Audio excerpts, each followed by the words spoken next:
पूजा और पायल वर्मा परिवार की दो बहुएं थीं। इनकी सास पूर्णिमा जी एक टिपिकल सास थी, यानी कि बहुओं से धौंस के साथ सारे काम करवाना वो अपना हक समझती थी। एक दिन छोटी बहू पूजा सास के पास आती है। माँ जी, मेरा मुन्ना छोटा है, काम के चक्कर में मैं तो उसे समय ही नहीं दे पाती। आप कहें तो हम भी घर में एक काम वाली को रख लेते हैं। आप पैसों की चिंता मत करिए माँ जी, वो हम दोनों आधा आधा बांट लेंगे। अच्छा, पूरी तैयारी करके आई हो दोनों? जैसे पैसे आधे आधे बांटने की बात कर रही हो ना, वैसे ही काम आधा आधा बांट कर लिया करो। काम के समय तो रोज़ तुम्हारी महाभारत होती है। इतनी एकता काम निपटाने में दिखाओगी तो घर सुधर जाएगा। माँ जी, वो काम वाली। अरे बड़ी बेशर्म है, इतनी बातें सुनकर भी वही बात पूछ रही है। तुम दो दो बहुओं को मैं किस लिए ब्याह कर लाई हूँ? काम वाली लगा लूँ ताकि तुम दोनों दिन भर पैर के ऊपर पैर रखकर टीवी में आंखें गड़ाओ। सास के मुंह से खरी खोटी सुनकर दोनों बहुएं अपने काम निपटाने रसोई में चली जाती हैं। भाभी, आज तो माँ जी ने खुलकर चता दिया कि हमारी औकात इस घर में बस एक काम वाली की है। हमारी परेशानियों से उन्हें कोई वास्ता ही नहीं है। अब क्या कर सकते हैं पूजा, तुझे तो पता ही है कि माँ के बेटे भी माँ के हाँ में हाँ मिलाते हैं। हमारी तकलीफ़ समझने वाला कोई है ही नहीं यहाँ। दोनों देवरानी जिठानी उदास होकर अपना काम निपटा रही थी।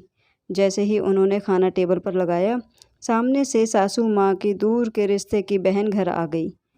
बहू आओ, देखो मौसी जी आई हैं तुम्हारी। ऐसा करो, पहले 2 कप चाय भिजवा दो, उसके बाद उनका भी खाना लगवा देना। लेकिन माँ जी, खाना तो ख़त्म हो गया, मैंने सबकी थाली में पहले ही परोस दिया था। अरे तो क्या बिल्कुल नाप तोल कर खाना बनाती हो तुम दोनों? अब अगर ख़त्म हो गया है तो फिर से बना दो। अपने दरवाजे से भूखे पेट तो न जाने दूंगी मैं अपनी बहन को। न जाने दो दो जनी मिलकर क्या करती हैं घंटों रसोई में। पूरे 30 साल रसोई संभाली है मैंने। मजाल है जो कभी कोई अतिथि भूखा गया हो मेरे घर से। अरे बहू वो होती है जिसकी रसोई में खाना कभी कम न पड़े। ये नहीं कि कोई 2 रोटी और मांग ले तुम हाथ हिला दो।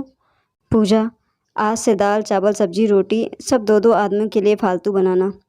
पूरे पूरे दिन काम में खटो और फिर भी बातें सुनो, ये ना हो पाएगा मुझसे। फिर क्या था, दोनों बहुओं ने अपने पल्लू से गांठ बांध ली कि चाहे जो हो जाए, 2 लोगों का खाना ज़्यादा ही बनाना है। कुछ दिन बीत जाते हैं। एक दिन सासू माँ को कुछ खाने का मन करता है और वो फ्रिज खोलकर कुछ खाने के लिए ढूंढने लगती हैं। पायल, पूजा, इधर आओ तुम दोनों। ये डब्बों में बंद कर कर क्या रख रखा है तुम दोनों ने? अच्छा, वो डब्बे, वो तो 2 आदमी का खाना है माँ जी। क्या 2 आदमी का खाना है? तो यहाँ डब्बों में क्यों भर रखा है तुमने? लगता है माँ जी आप समझी नहीं। आप ही ने कहा था ना कि घर में बरकत तभी होती है जब 2 आदमी का खाना ज़्यादा बनता है। इसलिए अब हम ना तीनों टाइम 2 आदमी का खाना ज़्यादा बनाते हैं। अरे तो महारानी, इन्हें डब्बों में बंद करने से क्या फ़ायदा? ये खाना क्या अंडे देने वाला है? अरे ख़त्म क्यों नहीं कर दिया साथ के साथ? ख़त्म कैसे होगा माँ जी? आप ही ने तो घर में नियम बना रखा है ना, घर में कोई भी बासी खाना नहीं खाएगा। तो जब भी हम खाने के लिए पूछते हैं तो सबका यही जवाब होता है, बासी सब्जी बाद में खा लेंगे, अभी तो ताज़ा खाना दे दो। अब हम दोनों आपसे पूछे बगैर खाना फेंक भी तो नहीं सकते ना। फिर आप कहेंगी कि बहू खाने की बर्बादी करती है, इसीलिए हम बचने वाला सारा खाना डब्बों में पैक करके फ्रिज में रख देते हैं। तो अब तुम दोनों ने कौन सा खाना साथ दिया है? 1 महीने का खाना फ्रिज में रख कर सड़ा ही तो रही हो। इससे खाना बर्बाद नहीं हो रहा क्या? सबका दिमाग घास चढ़ने गया हुआ है इस घर में। माँ जी, जो आपने कहा था हम तो वही कर रहे थे। अब रोज़ 2 आदमी का खाना ज़्यादा बनेगा तो बर्बादी तो होगी ही। वो कहते हैं ना, चोरों के यहाँ मोर मरवाना। इन दोनों की बिल्कुल वही स्थिति है। इनके बस का नहीं है ये सब संभालना। कल से मैं ही बचा हुआ खाना ठिकाने लगाऊंगी। अगले दिन से सास पूर्णिमा अपने ताज़े खाने के नियम को ताक पर रखकर खुद ही नाश्ते के समय बासी खाना गर्म करके सबको देने लगी।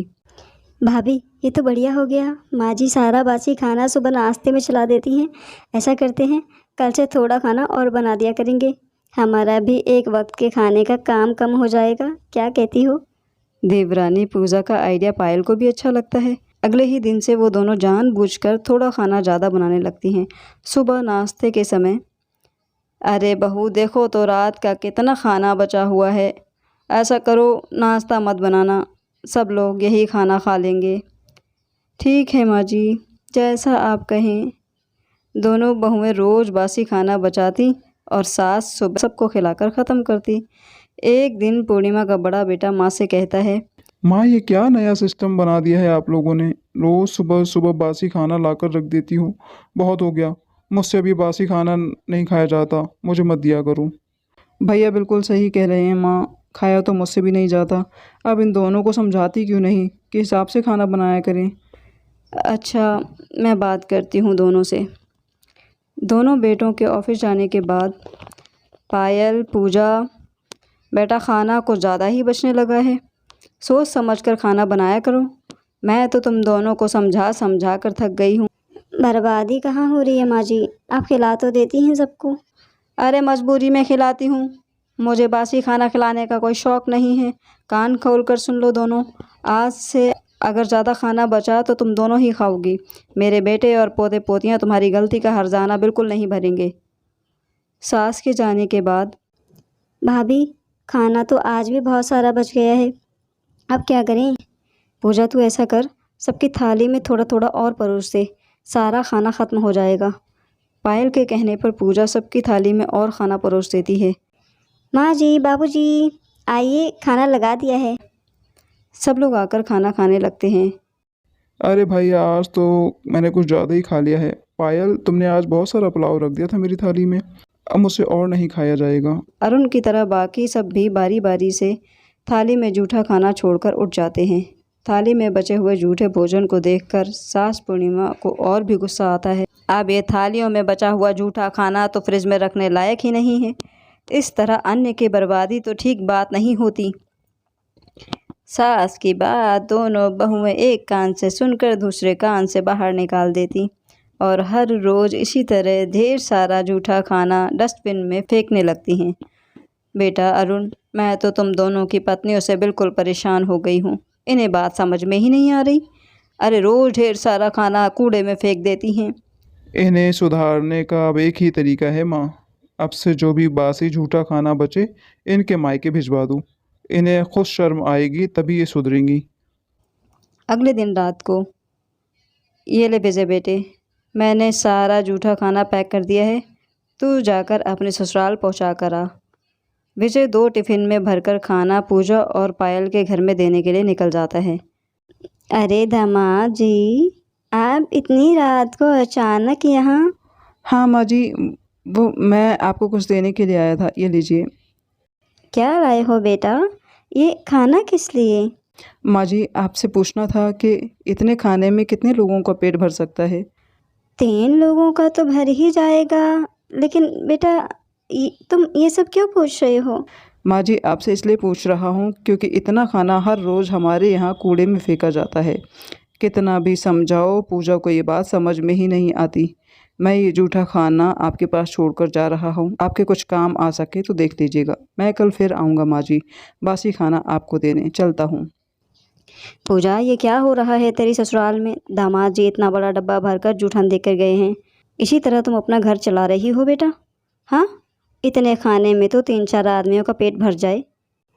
आपको पता नहीं मम्मी, अगर खाना कम हो जाए ना तो भी सब हमें ही सुनाते हैं। आज तो विजय जी ने हद ही कर दी, मेरे मायके तक बात पहुंचाने की क्या ज़रूरत थी?